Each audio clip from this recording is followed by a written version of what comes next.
Xbox needs to stop messing around. Is Game Pass worth it? Xbox delivers the perfect update. Check out these new games coming this week. Let's discuss. What's up, guys, and welcome back to Xbox Ready, the YouTube channel that works to keep you up to date on all things Xbox. This is like my own little Xbox variety show. I talk about whatever I want, whatever's going on in the Xbox world. So if you want to stay up to date on all that, if you want to stay Xbox Ready, make sure you click subscribe, set your notifications to be alerted to whenever I post a video. So first up, I have to talk about a video that I recently made. It was like a summer wish list, all the things I wanted to see from Xbox by this summer, or like at the showcase, things like that. And I started the video off by talking about the games, and I essentially say, Xbox first party, keep doing your thing, man. Now keep in mind, I filmed that video before we saw the IGN gameplay preview from Redfall of them fighting the Rook, and also before we got news that Redfall was not going to have a performance mode. So with that in mind, I would like to update my opinion a little bit. The long and short of it, guys, is that I'm frustrated. I'm frustrated as a customer, as a fan,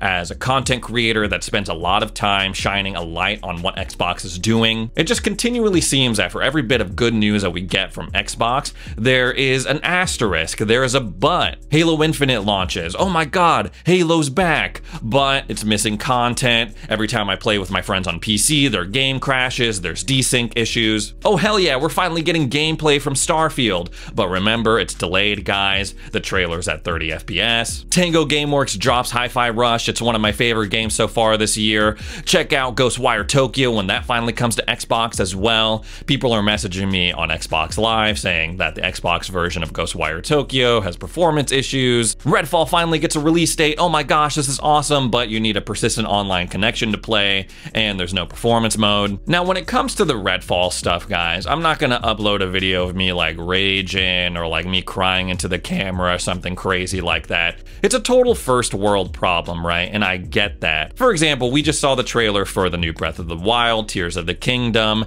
You know that game's not gonna have a performance mode. It ain't gonna have ray tracing or anything like that. Doesn't mean it's going to be any less fun or people are less excited for it. No. I don't think there's ever been a game in the history of the world where frames per second has made the game more fun. But unfortunately for Xbox, they don't have the same goodwill built up with their fans that Nintendo does in order to get away with that. And also, it's Nintendo, guys. It's the Switch. No one's buying that expecting like top tier graphics and performance. But on Xbox, they specifically marketed it saying, oh, the Series X, the most powerful console in the world. Check out these 8 cores. So fans over on this side, they kind of expect games to look good and run well. Say what you want about PlayStation, but when they release a first-party title, there's a pretty good chance that it's going to be a good game. But even if you don't enjoy the game, even if it's not your cup of tea, the Sony first-party stuff, when they launch, they look good and they run well. I can't ever remember a time where we sat on PS Ready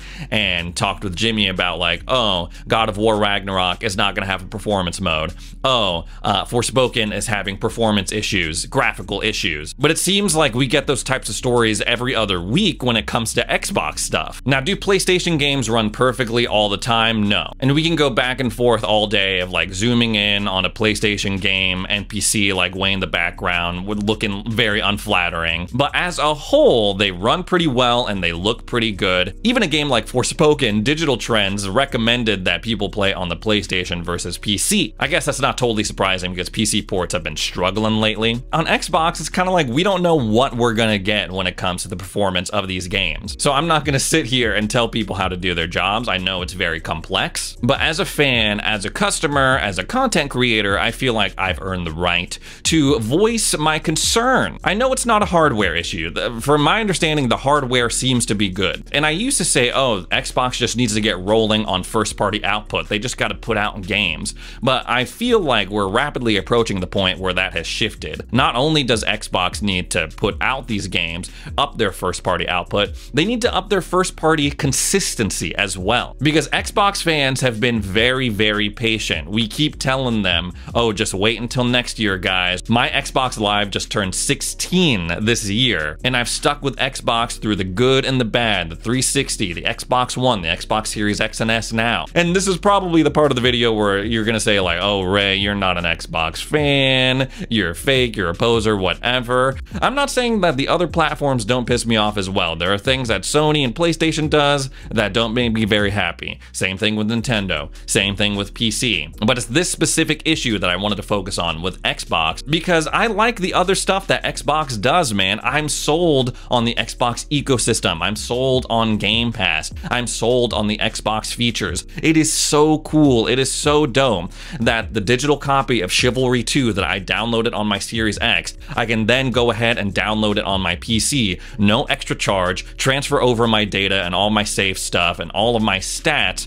lickety split, no problem. That is awesome. I love smart delivery. I love quick resume. And again, Game Pass Ultimate perks. Those are really cool as well. But now that all of that is in place for Xbox, that is all well and good. They gotta back it up with some consistently good first-party titles. We need a clean win, and I feel like we haven't had that as fans for a while now. And I know they can do it. They have the tools. Like I said, the ecosystem is in place. The fans are here for it. They have the studios. They have all the necessary tools. They just gotta put it all together. Speaking of games, let's talk about the games that are coming to Xbox this week, courtesy of the Xbox Wire. We got Air in the Crystal Comet coming April 17th. We got God of Rock also debuting on April 17th. Disney Speedstorm, which is early access. Minecraft Legends should be out by the time this video comes out. Secret Agent Cold War Espionage. Coffee Talk Episode 2 Hibiscus and Butterfly. Tin Hearts, Dead Island 2 coming out April 21st, and Homestead Arcana also coming out on the 21st as well. So there are a couple of standouts when it comes to this list. We've already talked about on this channel Minecraft Legends. Me and Jimmy did a little review on it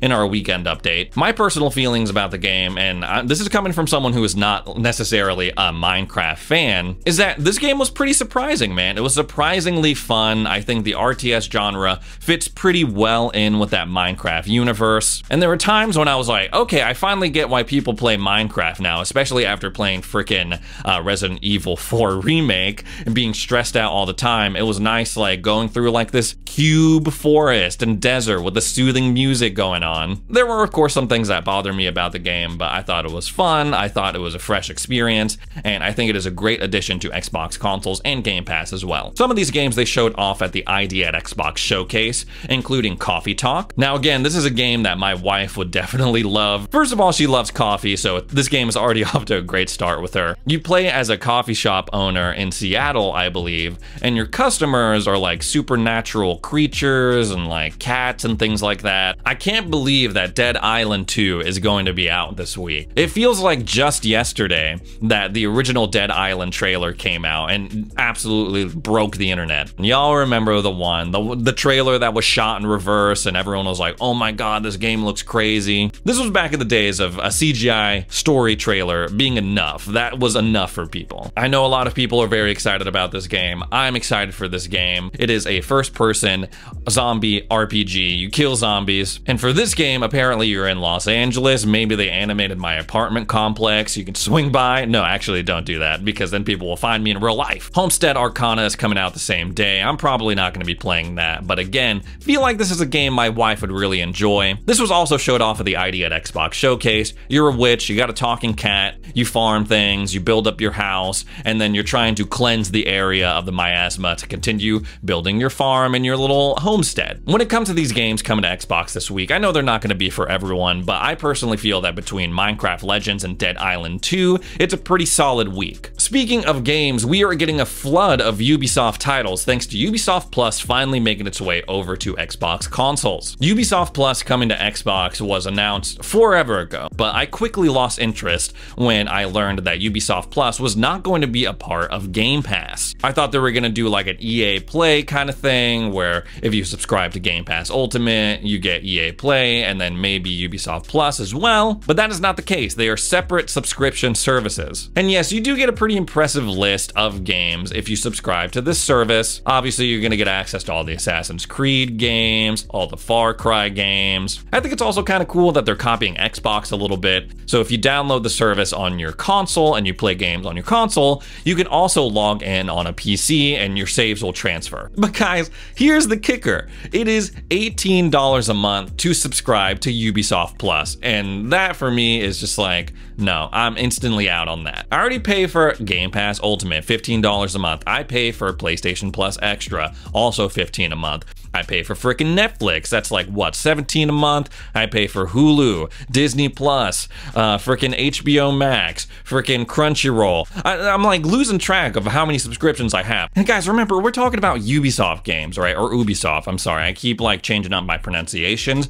But the truth is that these games go on sale all the time, man. So if you're really itching to play Assassin's Creed Valhalla or Far Cry 6, Far Cry 6 is on sale for like 20 bucks right now. Same thing with Assassin's Creed Valhalla. I don't know, man. I just don't know who this service is for. Like, if you're really a huge fan of Ubisoft games, Ubisoft titles, chances are you probably have those games already, so why would you subscribe to this service? And if you're not and you want to just try a few Ubisoft games, why not just buy the already cheap version that's probably at GameStop right now? I know I haven't done a good job of hyping this thing up, but if you're interested in having Ubisoft Plus on your Xbox console, again, it is $18.99 and it is available now. Next up, let's talk about if Game Pass is worth it. Now, for me personally, you know my thoughts on the matter. I love Game Pass. I think it is worth it. But for this fan who was offered a lifetime membership to Game Pass, in that particular instance, it was not worth it. Pure Xbox covered the story, but apparently this Reddit user, Elvite, was offered a lifetime membership to Xbox Game Pass, which for a lot of people is like, oh my gosh, lifetime membership to Game Pass Ultimate? That's crazy, man. This is like a dream come true. But in a surprise twist, they apparently turned it down. Now, why would they turn down such an enticing offer? This membership is apparently good for 40 years, and we don't even know if Game Pass is going to be a thing in 40 years, if video games are going to be a thing in 40 years. But apparently, according to this Reddit user, accepting this gift from Xbox would have added $7,300 to their taxable income for the fiscal year of 2023. That would have apparently required this Reddit user to pay $1,752 in taxes when they filed. And that is crazy. I went on an emotional roller coaster when reading the story. I was like, man, I want a lifetime membership to Game Pass. That would be awesome. Wait a minute, I gotta pay what? And it just opened my eyes to like all these other giveaways that look awesome, or like whenever someone wins a free car or something like that. I sat and thought to myself, damn, I never once thought about the taxes that these people have to pay on these prices. Let's end the video with a bit of good news. Now, as we have covered on this channel in the past, Microsoft is planning on updating your Xbox dashboard in 2023. They've been going through a couple of test rounds and people have had mixed reactions to them. I did a whole video on what I think the dashboard should look like, and what it boils down to is just less tiles, less ads, less stuff. Less is more. But everything that we've been seeing from the insiders testing out this new dashboard, it has been the opposite of that. It's been more and more stuff, more tiles. Some news outlets even got in on it and said that the whole dashboard just seems like an ad for Xbox Game Pass. And I was sitting here like, no guys, no, this is not what we wanted. But we got a bit of good news a couple of days ago. Apparently Xbox is listening. They are giving in. They have heard the complaints and they are reverting all of the insiders who are testing out this new dashboard back to the old UI while they make some changes with our criticisms in account. Xbox came out and said, we heard from you that the changes at the top of home did not leave enough space for you to enjoy your backgrounds and that it felt crowded. We're working to balance the experience, accessibility, function, and the needs of our community and bring you a great and refreshed home experience. Thank you for all the feedback you've shared. It's a key part of our process and our team is working hard to incorporate it into the experience and get it to you to use. And it's like, whew, okay, we may have dodged a bullet on that. Thank you to everyone who has provided feedback. I definitely have come on here and encouraged people to voice your concerns to Xbox as well. And we did it, guys. We finally did it. Hopefully whatever redesign they come out with is more in line with what the fans want. I'm not saying like I only want background on my Xbox console. That's not what I want. But it would be nice to see more of my background image, my dynamic backgrounds, things like that. This is one of the rare instances that show that sometimes the internet can be good. Like, remember when they came out with the first Sonic trailer and everyone was like, no, Sonic Sonic is ugly. This sucks. Change it. And they were like, okay, guys, we're going to change it. And Xbox seems to fall into that camp of they actively listen to fans. They try to incorporate their feedback and their updates and their business strategies. And while known they're not perfect, they make mistakes just like you and me. If you have something to say, make sure it's like constructive, make sure it's actually helpful, not like threatening them with violence or anything crazy like that. But overall, I think this is a really good sign, especially after the last stuff that we've been seeing about the Xbox dashboard and the UI. Hopefully they take this feedback, make something cool. Hopefully we see it this year. I don't know if this is going to delay the Xbox dashboard coming out in 2023. Maybe it'll be like closer to the end of 2023. I don't know, but I'm excited to see what they cook up. Anyways, guys, that's all the news I have for today. Thanks again for joining me, and we'll see you in the next one.